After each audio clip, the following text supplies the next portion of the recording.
ஆசை வந்து என்னை ஆட்டி வைத்த மற்றவரை நான் ஏன் குத்தம் சொல்ல வேண்டும் அப்படின்ட்டு இல்லை. எமோஷ்னல் பேர்ன் அவுட் முழுக்க முழுக்க எமோஷ்னலி எக்ஸாஸ்டடாக ஃபீல் பண்ணி வாங்கடா அப்படிங்கிற அளவுக்கு இருக்கிறது. இதுக்கான காரணங்கள்ங்கிறது என்ன? ஈவன் ஒரு நாசிஸ்ட்டை விட்டு வெளில வந்துட்டாலும் கூட இந்த எமோஷ்னல் பேர்ன் அவுட்டுங்கிறது ஏன் என்னை துரத்துது? ஒட்டு மொத்தமாக எமோஷ்னலி ஏன் நான் அப்படியே ஒட்டு மொத்தமாக எதுவுமே இல்லாத அளவுக்கு நான் அவ்வளவு கீழே நான் போகிறதுக்கு காரணம் என்ன? அவ்வளோ லோவாக நான் ஃபீல் பண்ணுறதுக்கு காரணம் என்ன? இதுக்கு பின்னாடி இருக்க சைக்காலஜி என்ன பார்த்துருமா?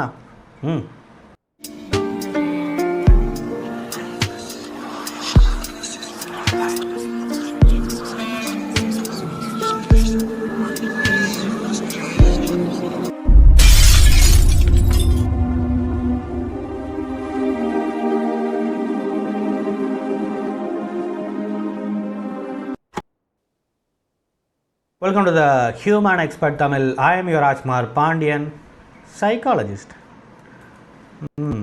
நண்பர்களே அனைவரும் நலமா? Emotional abuse after the narcissist, emotional exhaustion. Yep. Why it happens? Chronic hypervigilant. ஏதாவது நமக்குள்ளே இந்த ஒரு நார்சிஸ்கிட்டேருந்து வெளில வந்துட்டாலும் கூட நமக்குள்ளே இருக்கிற மிகப்பெரிய ஒரு இன்செக்யூரிட்டி ஏன்னே தெரியாது. அந்த ஒரு இன்செக்யூரிட்டி நமக்குள்ளே இருந்துக்கிட்டே இருக்கும். ஏன்னா ஒரு மிகப்பெரிய அப்யூசிவ் ரிலேஷன்ஷிப்லேருந்து வெளில வந்திருக்கேன். இப்போ நான் லோன்லியாக இருக்கேன், விச் மீன்ஸ் நான் வல்னரபிளாக இருக்கிறேன். நான் வல்னரபிளாக இருக்கும்போது யார் வேணாலும் ஒரு வேலை என்கிட்ட அட்வான்டேஜ் எடுத்துப்பாங்களோங்கிற ஒரு மிகப்பெரிய ஒரு மனக்குழப்பம், அதனாலேயே நமக்குள்ளே வர்ற மிகப்பெரிய ஒரு இன்செக்யூரிட்டி. இந்த இன்செக்யூரிட்டி நமக்குள்ளே ஒரு ஹைப்பர் விஜிலண்ட் மோடை க்ரியேட் பண்ணுது. அதாவது எமோஷ்னலாக நான் எப்போயுமே அலர்ட்டாகவே இருந்துக்கிட்டு இருக்கேன். அந்த எமோஷ்னலி அலர்ட்டாக இருக்கிறதுக்காகவே நான் நிறைய எனர்ஜி ஸ்பெண்ட் பண்ணுறேன். எமோஷ்னலாக இது இப்படி இருக்குமோ, அது அப்படி இருக்குமோ, இவங்க ஏன் வர்றாங்க, இவங்களுக்கு பின்னாடி இருக்கிறது என்ன, அப்படி இப்படின்னு ஒரு சைக்காலஜிஸ்ட்டோட அதிகமாக நான் அனலைஸ் பண்ணிடுறேன். இந்த வாழ்க்கை என்ன, ஸ்பிரிச்சுவல் என்ன, அது என்ன, இது என்னன்னு சொல்லிட்டு பலவிதமான விஷயங்கள் நான் இது பண்ணிக்கிறேன். இது ஒன்று. ரெண்டாவது, இந்த இன்செக்யூரிட்டினால் ரொட்டீனில் அதீதமான விஷயங்களை நான் சேர்த்துப்பேன். என்னோடய ரொட்டீனை பார்த்தீங்கன்னா மார்னிங்லேருந்து ஈவினிங் வரைக்கும் எப்படியாவது என்னை ஒரு டைவர்ட் பண்ணிக்கணும் அப்படிங்கிறதுக்காக என்னுடைய ரொட்டீன் ரொம்ப ஃபுல் பேக்கடாக இருக்கும். ஃபிசிக்கலாகவும் அது மூலமாக நான் எக்ஸாஸ்டடாக நான் ஃபீல் பண்ண ஆரம்பிச்சிடுவேன். எமோஷ்னலாக இந்த மாதிரி ஒர்க் பண்ணுறதுனாலே நான் எக்ஸாஸ்டடாக ஃபீல் பண்ண ஆரம்பிச்சிடுறேன். Right? And emotional over driving the emotional which mean the over thinking. Emotionally நான் என்ன பண்ண ஆரம்பிச்சிடுறேன் அப்படின்னு சொன்னால் அந்த எமோஷன்ஸை என்ன ஓவர் டிரைவ் பண்ண ஆரம்பிச்சிடுது. ஒரு விஷயத்த நார்மல் ஒருத்தவங்க சொல்கிறாங்க, அதை அப்படியே நான் புரிஞ்சுக்கிட்டு இதுக்கு இதை என்னங்கிறத பார்த்து இது சுச்சுவேஷனுக்கு ஏற்ற மாதிரி நான் பண்ணேன்னா அது சக்ஸஸ் ஆகிடும். இவ்வளவு தான் அதோட கதை. ஆனால் எமோஷனல் ஓவர் டிரைவ் என்ன பண்ணிடுதுன்னு சொன்னால், இந்த எமோஷன்ஸ் என்ன பண்ணிடுதுன்னு சொன்னால், அவங்க பேசும்போது என்னால் 100% கவனிக்க முடியல.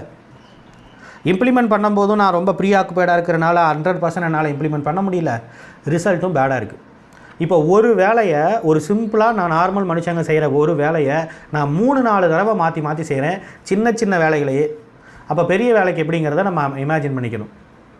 அப்போ என்னோடய லைஃபுங்கிறதே எப்படி இருக்குதுன்னு சொன்னால் முழுக்க ஏதோ ஒரு ரோல் கோஸ்டரில் போகிற மாதிரி பலவிதமான ஒரு பயம் கலந்த ஒரு இதாக தான் இருக்குது. அப்படியே மேலே போகுது, கீழே வருது, இப்படி போகுது, அப்படி போகுது. நான் என்ன பண்ணுறேன்னு எனக்கே தெரியாத அளவுக்கு இருக்குது. Right?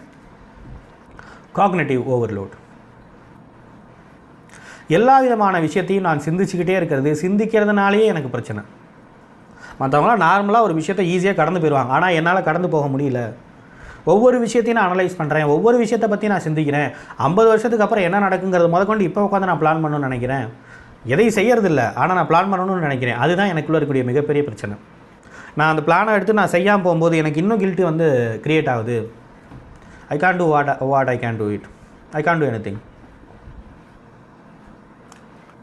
Right? This is a matter.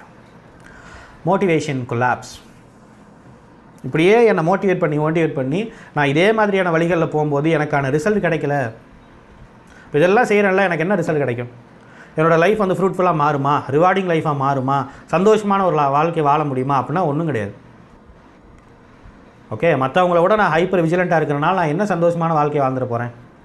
ஒரே வேலையை நான் 3 தடவை செய்கிறனால அவங்ககிட்டேருந்து என்ன எனக்கு என்ன ஹார்ட் ஒர்க்கர்னு பட்டம் கிடச்சிட்டு போதா? ஒன்றும் கிடையாது. அவங்க ஃபஸ்ட் ஸ்டார்டிங்கில் நீ ரொம்ப ஹார்ட் ஒர்க் பண்ணுற இன்வால்மெண்ட்டாக இருக்கலாம் சொல்லுவாங்க.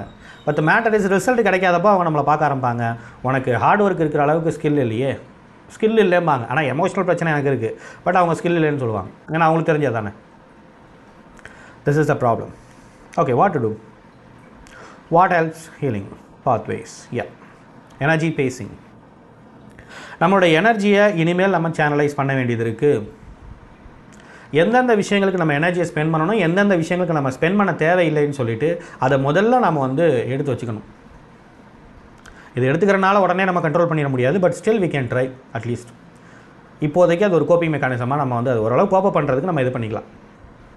ஸோ எந்தெந்த விஷயங்களில் மார்னிங்லேருந்து ஈவினிங் வரைக்கும் செய்கிறதில்ல, இதில் எதெல்லாம் நான் எனர்ஜியை வந்து ஸ்பெண்ட் பண்ணணும், எதெல்லாம் தேவையில்லாதது, எதெல்லாம் தேவையில்லாமல் நான் யோசிக்கிறேன் அப்படிங்கிறத நான் பார்க்கணும். அதே மாதிரி என்னுடைய ரொட்டீனில் நான் ஜஸ்ட்டு ஆக்குப்பைடாக இருக்கிறதுக்காக மட்டும் எதை செஞ்சுக்கிட்டு இருக்கேன், சும்மா போர் அடிக்குதுங்கிறதுக்காக ஜஸ்ட்டு அந்த ஒரு நேரம் ஒரு மணி நேரம் ஃப்ரீயாக இருக்குங்கிறதுக்காக நான் ஏன் வந்து அந்த விஷயத்தை செய்கிறேன்? அப்படிப்பட்ட விஷயங்கள் ஏதாவது இருக்கா? சும்மா நான் ஃப்ரீயாக இருக்கக்கூடாதுங்கிறதுக்காக, அதில் எந்த பிரயோஜனமும் இருக்காது, பட் ஃப்ரீயாக இருக்கக்கூடாதுங்கிறதுக்காக செய்கிற விஷயங்கள் என்ன, அது எல்லாத்தையும் எடுத்துருங்க, எடுக்க ட்ரை பண்ணுங்கள். Emotional boundaries. Set emotional boundaries. உங்களுக்கு நீங்களே பவுண்ட்ரிஸை செட் பண்ணிக்கோங்க. உங்களுடைய எமோஷன்ஸ், உங்களுடைய தாட்ஸ் வந்து இதை திங்க் பண்ணு, அதை திங்க் பண்ணு, இப்படி பண்ணு, அப்படி பண்ணுன்னு சொல்லும்போது நமக்கு நாமளே எமோஷ்னல் பவுண்ட்ரிஸை வந்து செட் பண்ணிக்க வேண்டியது இருக்குது. You need to set the boundary with our thoughts. Think பண்ணுன்னா நான் திங்க் பண்ண மாட்டேன், இங்கே போனால் நான் போக மாட்டேன், நான் அதை கொஞ்சம் அனலைஸ் பண்ணி பொறுமையாக தான் செய்வேன். அது எனக்கு பிரயோஜனம் இல்லைன்னா என்னுடைய மைண்டு எவ்வளோ கம்பல் பண்ணாலும் அதை நான் செய்ய மாட்டேன். இதெல்லாம் ஒரு டெம்பரவரி விஷயங்கள். But what would be the permanent solution அப்படின்னா it can be done with individual counselling. இதெல்லாம் ஏன் வருது, இதுக்கு பின்னாடி இருக்கக்கூடிய காரணங்கள் என்ன, நமக்குள்ளே இருக்கக்கூடிய எமோஷன்ஸ், அந்த எமோஷன்ஸுக்கு பின்னாடி இருக்கக்கூடிய காரணங்கள் என்ன, அதை எப்படி நம்ம சரி பண்ணலாம், இந்த மாதிரி விஷயங்களை சொல்கிறதுக்காக தான் individual counselling, webinar and group தெரபிஸ்லாம் இருக்குது. தாராளமாக வந்து பாருங்கள், நிறைய விஷயங்கள் இதை பற்றி நீங்கள் தெரிஞ்சுக்க முடியும்.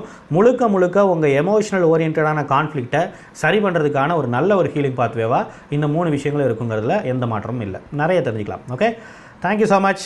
பார்ப்போம் நம்ம நெக்ஸ்ட் வீடியோவில். That is what.